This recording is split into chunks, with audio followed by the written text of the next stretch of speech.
My name is William. I am 36 years old. I live in a small house with my son, Alex. Alex is 16 years old. He is my only child. I love him a lot, but things are not good right now. Alex has changed. Before he was kind and happy. He liked school. He played football with his friends and helped me in the garden on weekends. But now he is different. He does not listen to me. He stays out late at night. He skips school. He argues with me all the time. I feel like I do not know him anymore. One evening, I was sitting in the kitchen looking at the clock. It was 9:30 p.m. and Alex was not home. I called his phone. He did not answer. I called again, but still nothing. I started to feel very worried. "Where is he?" I whispered, walking around the small kitchen. At 10 p.m., the front door opened. Alex came in. He wore a hoodie that covered his face. His shoes left mud on the floor. His clothes were dirty and he smelled like cigarettes. My heart felt heavy. "Where were you?" I asked. I tried to stay calm, but I was very upset. "Out," he said quickly. "Out where?" I asked again. "Just out, Dad." "Stop asking questions," he said angrily, and went to his room. I stood in the hallway, feeling sad and confused. What am I doing wrong? Why doesn't he trust me anymore? I kept asking myself, but I had no answers. The next morning, I decided to try again. "Alex," I said as he poured cereal into a bowl, "we need to talk." "About what?" he said quietly without looking at me. "About you. About your life." "I'm worried about you," I said, sitting across from him. "I'm fine," he said in a flat voice. "You don't need to worry." "But I do," I said. "You skip school. You stay out late. You don't tell me where you go or who you're with." Alex rolled his eyes and ate a spoonful of cereal. "I'm not a kid, Dad." "No, you're not a kid." "But you're still my son," I said firmly, "and I need to know that you're safe." He didn't say anything. He stood up, picked up his bag, and left the house without speaking.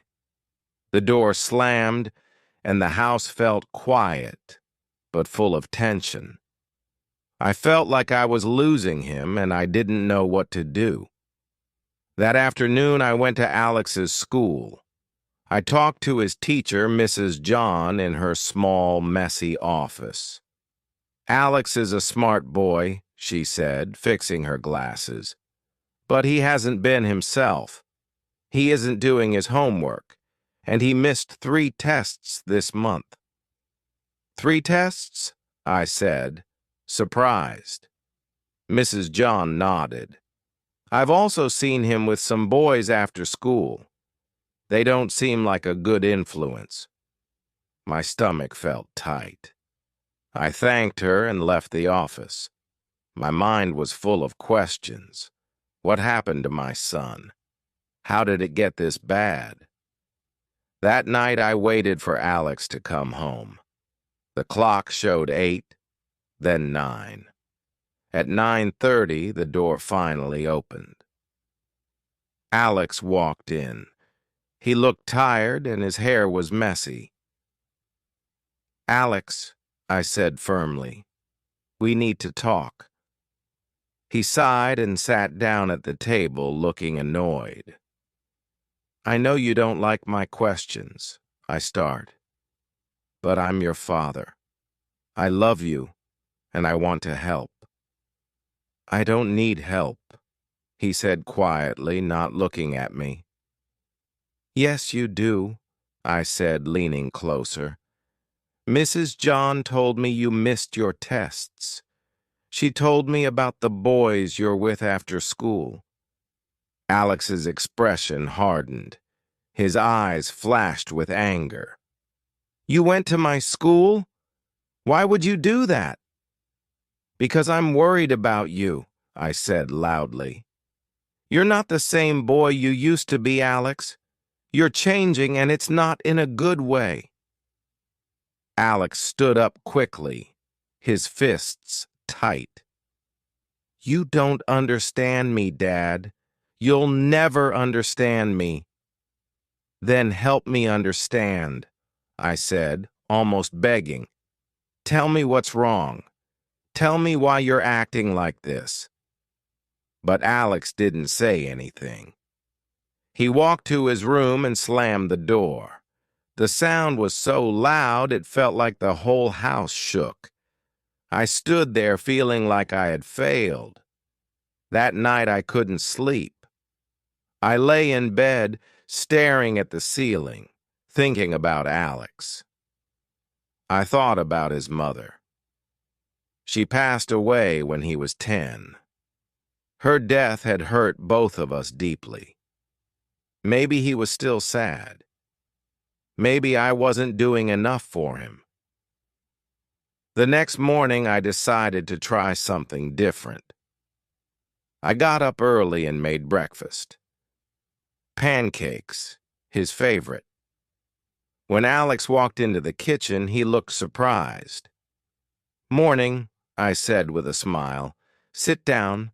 Let's eat together. He hesitated, but then sat down. We ate quietly. I didn't ask him questions. Instead, I talked about work, the funny dog next door, and the movie I watched last night.